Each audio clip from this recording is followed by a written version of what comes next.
As we've seen, Donald Trump openly and aggressively advocated for these guys to be executed.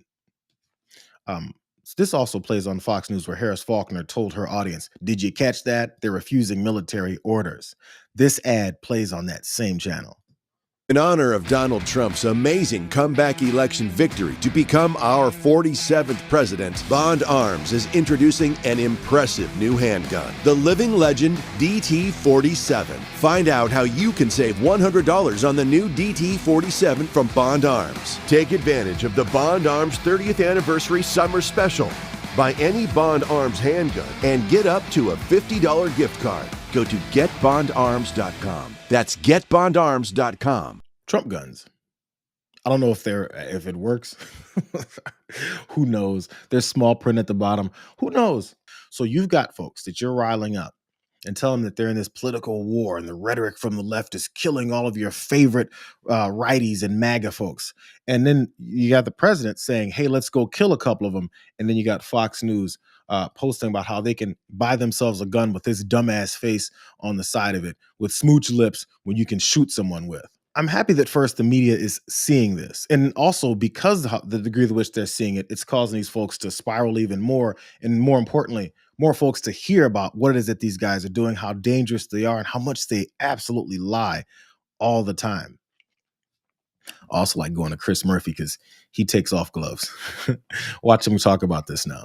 The President of the United States just called for Democratic members of Congress to be executed. This is not normal. We cannot allow this to feel normal. The President of the United States just called for members of Congress to be executed.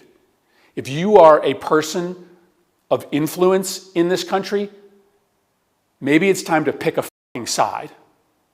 If you are a Republican in Congress, if you are a Republican governor, maybe it's time to draw a line in the sand and say that under no circumstances should the President of the United States be calling on his political opposition to be hanged.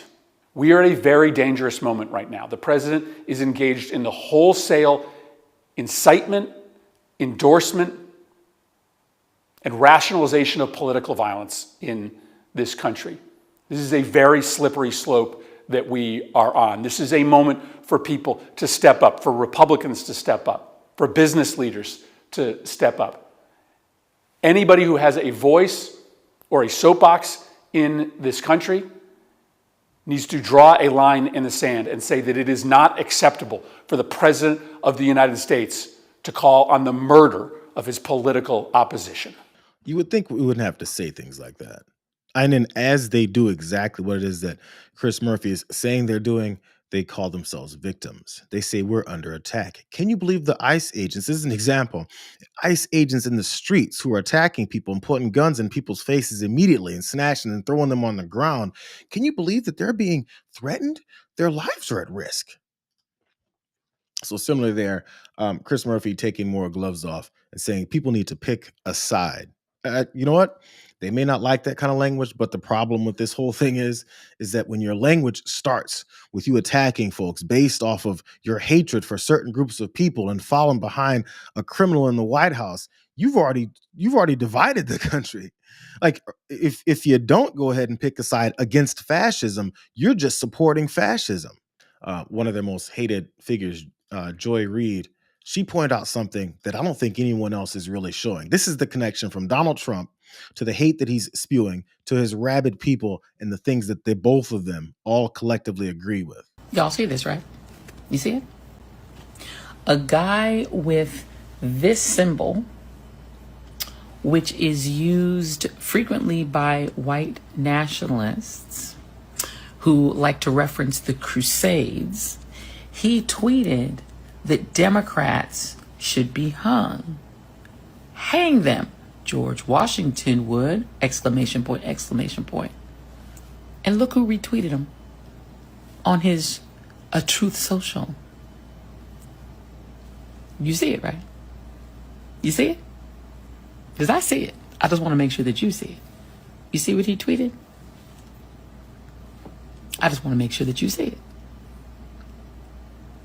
Now, when his same supporters who are of the same ilk chanted, "Hang Mike Pence," he said, maybe they're just more passionate about this election than y'all. He didn't have a problem with these types of people wanting to lynch his vice president. And now he has extended that to all Democratic lawmakers. You see it, right? I just want to make sure that you see it.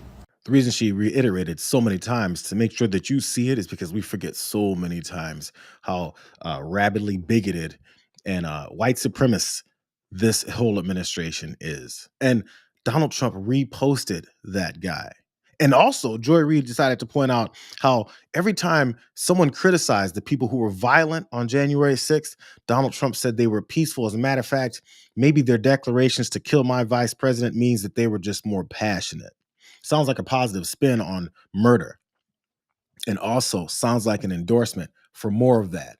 That is, while he's talking all this about how everyone else is so much more violent than he and his supporters. So this morning, this is what I saw that maybe a couple seconds late. He's not threatening Democratic lawmakers. He says that they broke the law. Here's a quote from him. He was on Fox News Radio. I'm not threatening them, but I would say that they're in serious trouble. I'm not threatening death. What does that mean they're in serious trouble? With who? With you? Who made you the king of this country? Who made you someone's dad that you're standing over them and saying they're in serious trouble? I tell you what, this is Donald Trump trying to get out of the latest hole that he's dug for himself and say, well, I can't fully step back and say, my bad. I didn't mean to do that. I was just raging, and I went into a rage because I'm petulant and I can't control my emotions. He can't say all that. So instead he says, I'm not doing anything of what I said that you should do to these lawmakers. What I'm saying is that they're just in serious trouble. He can't pull back fully because he thinks that looks weak. The problem with the weakness is he doesn't understand he already looks weak. He's the weakest son of a bitch that's ever held this position.